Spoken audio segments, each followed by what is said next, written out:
ดีท่านผู้ชมทุกท่านด้วยนะครับตอนนี้อยู่กับผมฮาร์ดฮันเตอร์พีเกมวันนี้เราจะมารีวิวTrue Money Item นะครับแบบใหม่ครับของ 0.14.0 นะครับเป็นแบบเซกของปกตินะครับแต่ว่ามันจะมีการดัดแปลงนิดนึงครับนี่ครับมีอะไรก็ไม่รู้เลยครับเป็นกล้องอะไรอะเนี่ยคาเมล่าหรือเปล่าอะไรกดปึ๊บไปตุ่มอะไรก็ไม่รู้นะครับเห็นเขาใน YouTube อะเนี่ยอะไรก็ไม่รู้ฟังเสียงใหม่ครับฟังเสียงมันแค่ดับปุ๊บปุ๊บปุ๊บเหมือนจะระเบิดอะแค่เนี้ยอะไรก็ไม่รู้นะครับผมโอเคก็ส่วนการปรับปรุงก็ไม่มีอะไรมั้งเดี๋ยวขอเป็นแบบ survival นะครับผมโอเคเดี๋ยวเราวางกด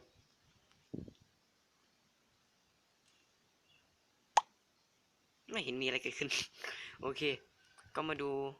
นี่ครับก็จะเลื่อนบล็อกได้ด้วยนะครับแล้วก็จะบอกวิธีการคราฟด้วยไหมเนี่ยไม่รู้เหมือนกันผมเพิ่งโหลดมานะตอนนี้ครับมันจะบอกวิธีการคราฟด้วยนะครับนี่ครับโอเคนี่ก็จะบอกด้วยนะครับนี่ไม่รู้ผมครับบอกว่าคราฟอะไรนะครับผมอย่างเช่นอันนี้ก็ไม่คราฟไม่ได้นี่ก็เหมือนกันนะครับสามารถดูการคราฟได้ด้วยไข่นี่ก็ไม่ได้นะครับนี่ก็สามารถดูการคราฟได้เหมือนกันโอเคก็เจ๋งเลยทีเดียวเชียวเลยนะครับผมก็เหมือนของไอ้0.13.0นะตอนแบบใหม่อันนี้อะไรแอดโอเคไฟครับเป็นแบบตั้งนะเป็นแบบตั้งโอเคเราก็จะมา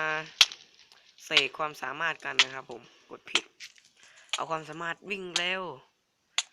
อันนี้อะไรวะนาทีความเร็ว15ระยะ170เลยนะครับผมเร็วจึบโอเคถ้าอยากให้มันหายก็กดมาที่เดิมครับแล้วก็กดตัวเนี้ยครับปึ๊บโอเคหายแล้วเห็นไหมครับโอเคต่อไปเราจะเป็นซาสึเกะนะครับผมในเรื่องนารูโตะมันจะมีวิ่งเร็วใช่ไหมวิ่งแค่15ครับเวลาตลอดโอเคส่วนกระโดดก็3จึ๊บมีวันสิ้นสุดโอเครู้สึกค้างครับเด้งเลยดูใหม่สงสัยเสกเยอะไม่ได้มั้งดูใหม่ครับดูใหม่รอสักครู่ครับเครื่องกลางนิดนึงว่าจะซื้อเครื่องใหม่อยู่แต่ไม่มีตังค์โอเคเข้าไปใหม่เลยเข้ามาเหมือนเดิมแล้วครับผมยึบโอเคแล้วซาสึเกะมันมีสายฟ้าใช่ไหมครับก็กดมาที่นี้เลยปั๊บกดเรื่องนี้เลยโอเคเป็นสายฟ้าครับผมเราต้องใช้มือเปล่าครับโอเคก็ไปครับเปี้ยงซาสึเกะโป้งเจ๋งเลยครับถ้าไม่ตายมันอะไรนะผมก็ไม่รู้เหมือนกันเนี่ยสามารถ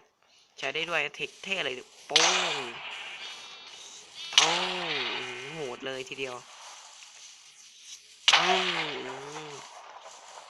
คือซาสึเกะ